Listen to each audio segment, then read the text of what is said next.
ఇంటి ట్యాక్స్ కట్టిరా అని చెప్తున్నా. కట్టలే. ఒకవేళ కడితే బీజేపీకి థ్యాంక్ యూ చెప్పు అందరు. 8 కోట్ల బల్దియాకి వస్తున్నాయి. మేము మేయర్ కాకంటే ముందు ప్రాఫిట్ మొదలైంది చూసిరా. డివిజన్కు 15 లక్షలు కట్టలే. ఇంకా కట్టిరా చెప్పరు. అంతా న్యూస్ ఉండాలి కదా మీ దగ్గర. కట్టలేదా? కట్టలేదా? కట్టాల్సింది ఇక బయటకు వచ్చింది. ఇక రేపు బీజేపీ మేయర్ అయినాక ఎట్లా కట్టాలి? బీజేపీ మేయర్ అయినాక దగ్గర అయింది నాకు. బీజేపీ మేయర్ అయినాక ఎట్లా కట్టాలి? ఇప్పుడే కట్టుకోరాదు, ఎలక్షన్లకు అనుకొస్తుంది. మీకు కూడా అనుకొస్తుంది. కట్టకుండా వదిలేదు లేదు. రేవంత్ రెడ్డి గారు నామినేషన్ దాఖలు చేయడం జరిగింది. నేను డివిజన్ 6 వాస్తవ్యులందరికీ కూడా చేతులు జోడించి రిక్వెస్ట్ చేస్తూ ఉన్నాను. మీరు ఎట్లా బీజేపీకి ఓటేస్తారు? పెద్ద ఎత్తున హయ్యెస్ట్ మెజారిటీ తోటి రేవంత్ రెడ్డి గారిని గెలిపించాల్సిందిగా ప్రార్థన. ఎమ్మెల్యే గారు, నేను today I made a brother. I'm proud of it. Arjun Reddy. He was a strong aspirant here. He was number 1 in my survey. He has sacrificed for organization, for the party. Revanth Reddy గారి campaign Arjun lead చేస్తాడు. ఇక్కడ నేను request చేసేది అందరు కాలనీవాసులకి, దయచేసి బీజేపీని పెద్ద ఎత్తున గెలిపించి ఒక స్వచ్ఛమైన అడ్మినిస్ట్రేషన్ని ఇందూరు మున్సిపాలిటీలో తీసుకొని వస్తాము.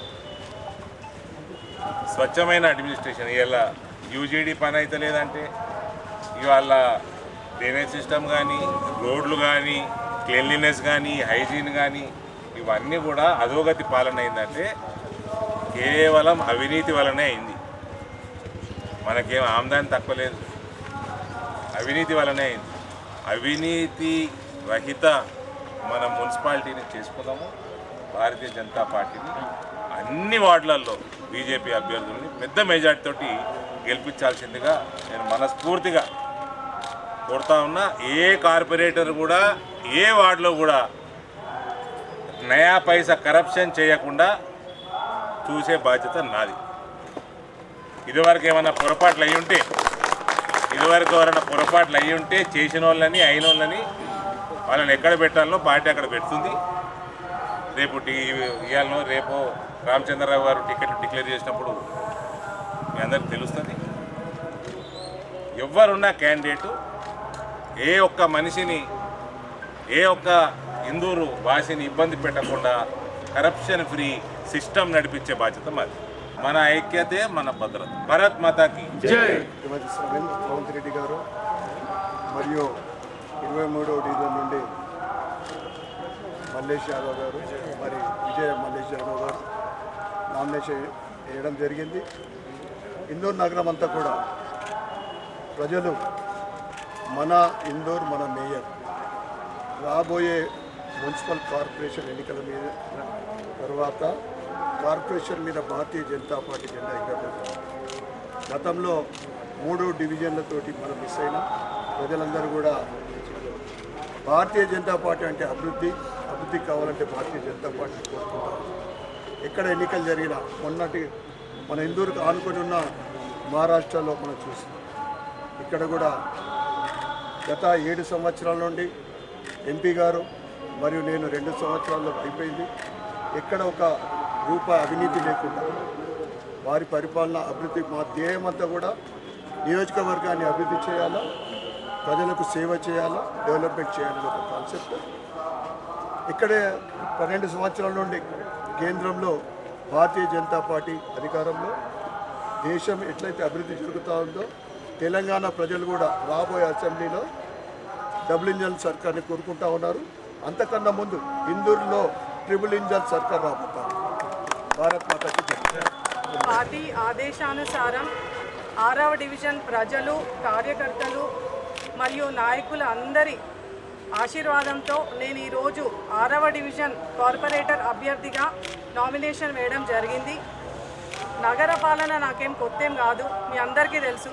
మున్సిపల్ కార్పొరేషన్ ఫ్లోర్ లీడర్గా గతంలో నేను పనిచేసిన 60 డివిజన్ పైన నాకు పట్టుంది. నాకు 6వ డివిజన్లో ఏమేం సమస్యలు ఉన్నాయో అన్నీ తెలుసు. రోడ్ల దుస్థితి కానివ్వండి, డ్రైన్ల పరిస్థితి కానివ్వండి, ఇక్కడ పాముల పరిశాని కూడా ఉందని మొన్న చెప్పిండ్రు, మంచినీటి సమస్య కానివ్వండి. సో ఈ సమస్యలు తెలవడమే కాదు, నాకు అవన్నీ ఎలా పరిష్కరించాలో కూడా తెలుసు. అధికారులకి చెప్పి వాళ్ళతో పనిచేయడం కూడా తెలుసు.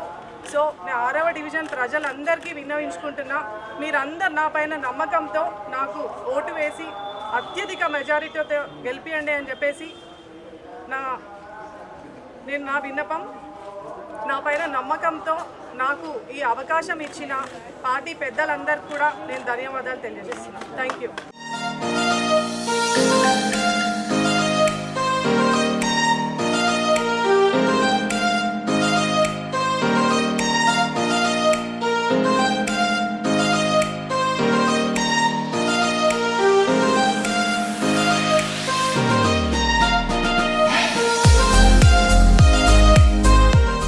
పురపాలక ఎన్నికల్లో ప్రధాన పార్టీలన్నీ వ్యూహాత్మకంగానే వ్యవహరిస్తున్నాయని చెప్పవచ్చు.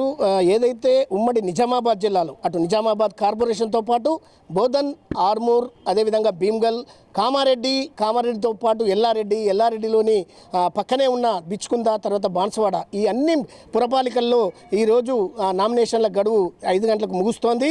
మొత్తానికైతే 3 రోజులుగా మనకి ఇప్పటివరకు దాదాపు 400 నుంచి 500కు పైగా ఈ ఉమ్మడి నిజామాబాద్ జిల్లాలో నామినేషన్లు దాఖలయ్యాయి. ఈ రోజుకు చివరి రోజు కాబట్టి మరో కొన్ని గంటల్లో నామినేషన్ దాఖలు అనేది ముగిసిపోతుంది. మరి వందలాది సంఖ్యలో, వేలాది సంఖ్యలో నామినేషన్లు వచ్చే అవకాశాలు కనిపిస్తున్నాయి. ఇక అన్ని పార్టీల నుంచి కూడా పెద్ద ఎత్తున పోటీ కనిపిస్తోంది. ప్రధానంగా ఒక్కొక్క డివిజన్ నుంచి దాదాపు 10 మంది దాకా అభ్యర్థులు ఆయా పార్టీల నుంచి కానీ ఇండిపెండెంట్ కానీ నామినేషన్లు దాఖలవుతున్నట్లుగా మనకు సమాచారం అందుతుంది. అయితే కొన్ని వార్డులలో మేయర్ అభ్యర్థిగా డిక్లేర్ చేసుకొని అటు జంపింగ్ చేస్తూ ఇతర వార్డు నుంచి ఇక్కడ మరో వార్డు రావడం అనేది జరుగుతుంది. అయితే ఇంకా కొన్ని చోట్లలో రకరకాల సమీకరణాలు చేసుకుంటూ ఒక వ్యూహాత్మకమైన పద్ధతుల్లో ఇప్పుడు అన్ని పార్టీలు కొనసాగుతున్నాయి. ఇప్పుడే మనం ఏదైతే 4, 5, 6 ఈ డివిజన్లకు సంబంధించిన నామినేషన్ల దాఖలు కేంద్రం దగ్గర ఉన్నాం. ఇక్కడ కాంగ్రెస్ పార్టీ అభ్యర్థి మమత గారు ఇప్పుడే నామినేషన్ వేయడానికి వచ్చారు. మాట్లాడే ప్రయత్నం చేద్దాం. అసలు పార్టీ వ్యూహం ఏంది, అసలు ఇప్పటివరకు బీజేపీ వాళ్ళు చెప్తున్నట్లుగా మన ఇందూరు మన మేయర్ అంటూ అదేవిధంగా మేయర్ అభ్యర్థిని ఇక్కడ పోటీ చేస్తున్నట్లుగా మనకు వినిపిస్తుంది. అసలు మీ వ్యూహం ఏంది? మా వ్యూహం ఒకటే, అభివృద్ధి. ప్రజలకు ప్రభుత్వ ఫలితాలు అందాలి. ప్రజలు ఏ సమస్యతో ఉన్నారో వాళ్ళకు పరిష్కారం ఏంది. రేవంత్ రెడ్డి గారి సర్కారు 6 ఫలితాలు, 6 స్కీమ్లు సంపూర్ణంగా ప్రజలు అనుభవిస్తూ ఉన్నారు. ఈరోజు గత ఎన్నికల్లో ప్రజలు ఇక్కడ గెలిపిస్తే ఏం జరిగిందనేది గమనించిండ్రు. ఈరోజు ఇప్పుడు ఇక్కడ ఉన్న సమస్యలపై అవగాహన ఉన్న వ్యక్తి కావాలని చెప్పేసి ఈ 6వ వార్డు ప్రజలు గమనిస్తూ ఉన్నారు. గతంలో ఏం జరిగింది, ఎవరిని గెలిపిస్తే ఏం జరిగింది అనేది వాళ్ళు పూర్తిగా అవగాహనతో ఉన్నారు. ప్రజలు చాలా తెలివైన వారు. ఈరోజు మేయర్ పీఠం ఖచ్చితంగా, ఎందుకంటే రేవంత్ రెడ్డి గారి సర్కార్ సంపూర్ణంగా ప్రజల కోసం చేస్తున్న ప్రజాపాలన జరుగుతూ ఉన్నది. ఈరోజు ఇక్కడ ఉన్నటువంటి నాయకులు మా మహేష్ అన్న గారు పిసిసి అధ్యక్షులు, అలాగే సుదర్శన్ రెడ్డి గారు అధికార ప్రతినిధి, అలాగే షబ్బీర్ అలీ గారు SC ST BC minority chairman, మిగతా ఉన్న ఎమ్మెల్యేలు కానీ చైర్మన్లు కానీ నూడా చైర్మన్ వేణన్న గారు కానీ వీళ్ళందరి మద్దతుతో ఇక్కడ ఖచ్చితంగా మేయర్ పీఠం కైవసం చేసుకుంటాం. ఖచ్చితంగా ఇక్కడ మెజార్టీ సాధించి ఈ వార్డులోనే కాకుండా నిజామాబాద్లో జెండా ఎగరేయడం ఖాయం. ఎన్నికలకు రాగానే కాంట్రవర్సీ మాటలు మాట్లాడడం కాంగ్రెస్ పార్టీ నైజం కాదు. ఇది ఎవరి నైజామో ప్రజలు గమనిస్తూ ఉన్నారు. ఇక్కడ ఒకటే ప్రభుత్వ లక్ష్యం, ఒకటే రేవంత్ రెడ్డి గారి సర్కారు లక్ష్యం ఒకటే, ప్రజలకు అభివృద్ధి కావాలి. అభివృద్ధి అందించే విధంగా రేవంత్ రెడ్డి గారి సర్కారు నడుస్తూ ఉంది. అందులో మాకు భాగంగా ప్రజలు మమ్మల్ని గెలిపించి ఈ అభివృద్ధిలో పాలు పంచుకోవాలని చెప్పేసి వాళ్ళు కోరుకుంటా ఉన్నారు.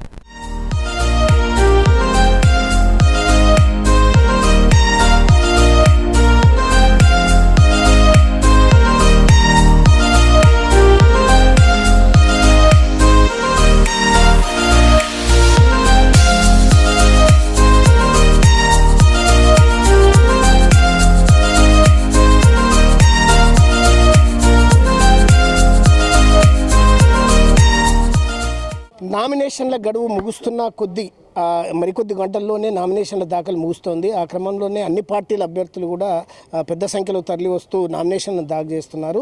అయితే బీఆర్ఎస్ పార్టీ కూడా అన్ని డివిజన్లలో కానీ తర్వాత మిగతా అన్ని అటు బోధన్ కానీ ఆర్మూర్ కానీ తర్వాత భీమగల్ కానీ అన్ని చోట్ల కూడా నామినేషన్ల దాఖలను పెద్ద సంఖ్యలోనే వేస్తోంది. మనతో పాటు బీఆర్ఎస్ సీనియర్ నాయకులు జగన్ గారు ఉన్నారు. మనతో మాట్లాడే ప్రయత్నం చేద్దాం. బాజిరెడ్డి జగన్ గారు, మీ పార్టీ నుంచి ఏ అభ్యర్థులకు మీరు బీఫామ్లు ఇచ్చారు, ఏ నామినేషన్లు దాఖలు చేయిస్తున్నారు? ఇంకా బీఫామ్స్ ఇవ్వలేదు, అందరి కోసం ఇప్పుడు బీఫామ్స్ తీసుకొస్తున్నారు మా ఇన్ఛార్జ్ సురేష్ రెడ్డి గారు. ప్రస్తుతానికైతే మాకు ఇప్పుడు ముబారక్ నగర్, తర్వాత నంబర్ 1 కాలూరు ఖానాపూర్, తర్వాత ఇప్పుడు ఇది నంబర్ 5 అండ్ మా నంబర్ 4 పాంగ్రా మాధవ్ నగర్ డివిజన్కి సంబంధించినటువంటి కార్పొరేటర్ అభ్యర్థులు మా పార్టీ తరఫున నామినేషన్ దాఖలు చేసిండ్రు. నిన్న ఇద్దరు చేసి ఇవాళ ఇద్దరు చేస్తూ ఉన్నారు. ఇప్పుడు ఇంకొక గంటలో ఇంకొక వ్యక్తి కూడా మన సైడ్ నుంచి మనకున్నటువంటి 5 డివిజన్లలో, రూరల్కు ఉన్నటువంటి 5 డివిజన్లలో 5 నామినేషన్లు వేస్తూ ఉన్నారు. కాబట్టి వాళ్ళకు మోరల్ సపోర్ట్గా మేము ఇక్కడ రావడం జరిగింది. అంటే ఓవరాల్గా ఎట్లుంటుందని మీరు భావిస్తున్నారు? అంటే గత ఎన్నికలకు కానీ ఇప్పటి ఎన్నికలకు కానీ అంటే ఈ వ్యత్యాసాన్ని బట్టి చూస్తే మీ పార్టీ బలం ఏ విధంగా మీరు ముందుకెళ్తారు? ఎస్, అయితే ఇప్పుడు కాంగ్రెస్ పార్టీ గెలిచి 2 సంవత్సరాలు అయితే ఉంది. వాళ్ళు ఇచ్చినటువంటి హామీలు మనం చూసుకుంటే 1-2 తప్ప మిగతా దేంట్లో కూడా వాళ్ళు సక్సెస్ అయిన దాఖలాలు ఎక్కడ లేవు. వాళ్ళు ఏమనుకున్నారంటే కొంచెం కొద్దిగా డిలే చేస్తే 2-3 సంవత్సరాలు అట్లా డిలే చేస్తే వాళ్ళు ఏదైనా పథకాలు ఇచ్చి ఆ పథకాలను చూపించన్నా ఓట్లు అడుగుదామనే ఉద్దేశంతో వాళ్ళు బయలుదేరిండ్రు. కానీ ఇప్పుడు ఉన్నటువంటి ముఖ్యమంత్రి ఆయనకు ప్రణాళిక లేక ఈరోజు మనం చూస్తున్నాము, ఆయన ప్రణాళిక ఆయన నేర్చుకోవడానికి ఎక్కడికో పోయి నేర్చుకొని వస్తా అని చెప్పేసి బయలుదేరిండు. ఆయనకు ప్రణాళిక లేక, ఫండ్స్ని సృష్టించలేక, సంపద సృష్టించలేక తెలంగాణను వెనుకబాటుతనంలోకి తోసి ఇప్పుడు ఈ 2 సంవత్సరాల తర్వాత అనివార్యమైపోయింది ఆయనకి ఏమైపోయిందంటే మున్సిపాలిటీలలో డబ్బులు లేవు, క్లెన్లీనెస్ లేదు, డ్రైనేజ్ క్లీన్ చేసే వాళ్ళకి జీతాలు ఇచ్చేందుకు డబ్బులు లేవు, రోడ్లు వేయడానికి డబ్బులు లేవు, లైట్లు మెయింటైన్ చేయడానికి డబ్బులు లేవు. మేము గతంలో వేసినటువంటి సెంట్రల్ లైటింగ్ కానీ డివైడర్స్ కానీ వాటిని మెయింటైన్ చేయడానికి కూడా డబ్బులు లేవు. సో ఈ డబ్బులు కనీసం ఇట్లనన్నా ఏదో ఒక రకంగా ఫండ్ వస్తుందనే ఉద్దేశంతో ఎలక్షన్ పెట్టింది తప్ప గెలుస్తామనే ధీమా అభ్యర్థుల్లో ఎక్కడ కూడా, నిజామాబాద్ అర్బన్లో నేను చూస్తున్న అభ్యర్థుల్లో ఎక్కడ కూడా కాంగ్రెస్ పార్టీకి ఒక జోష్ అనేది లేదు. సో ఇప్పుడు కేవలం మాకు బీజేపీకే పోటీ ఉండబోతున్నది.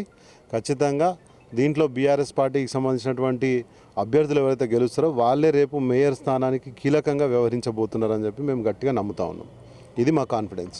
సో మీరు చెప్తున్నట్టుగా ఈ 5 డివిజన్లలో మీరు ఎన్ని గెలుస్తారని భావిస్తున్నారు? మేము అన్ని గెలవాలనే కదా, అన్ని గెలవాలనే మేము ముందుకెళ్తున్నాం, అన్ని గెలుస్తాం కూడా. ఎందుకంటే ఇప్పుడున్న మా అభ్యర్థులందరూ కూడా కొత్త అభ్యర్థులు, గతంలో మా పార్టీ కోసం కష్టపడ్డటువంటి యువ నాయకులు. మా కోసం ఈరోజు పార్టీ కష్టంలో ఉన్నా కూడా మేము ఉంటామని చెప్పి ముందుకొచ్చి నామినేషన్ వేయడానికి మాకు మోరల్ సపోర్ట్ ఇస్తే ఇప్పుడు మేము వాళ్ళకు మోరల్ సపోర్ట్ తిరిగి మేమే వాళ్ళకు మనోధైర్యాన్ని ఇవ్వాలని మేము అనుకుంటే వాళ్ళే మాకు మనోధైర్యం ఇచ్చేటట్టు ఈరోజు మా కోసం నిలబడుతున్నారు. ఖచ్చితంగా వీళ్ళ మీద దేవుడి ఆశీర్వాదం ఖచ్చితంగా ఉంటుంది. అనేక మంది అభ్యర్థులు తమ ఆశావాహులు ఏదైతే టికెట్లను ఆశిస్తున్న వారు సైతం నామినేషన్లు దాఖలు చేస్తున్నట్లుగానే మనకు కనిపిస్తుంది.